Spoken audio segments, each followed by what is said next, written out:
Ito na, Caprisaliti. Dumidiskarte sa area. Ito na, rebound. Draymond Green. Draymond Green. Ito steal ang bola. Steal ang bola sa Memphis. Ito na, sumasalaksak. Hindi napasok ang kanyang salaksak.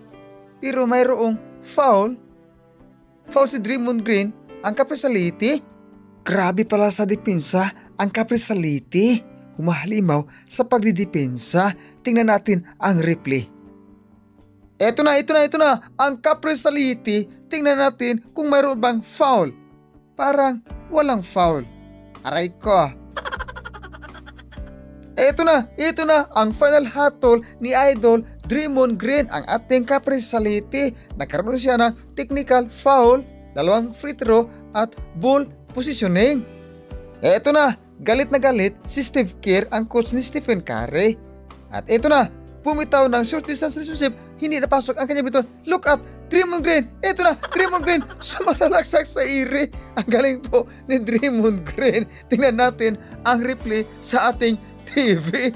Aray ko, ang galing po ni Draymond Green. Tingnan natin.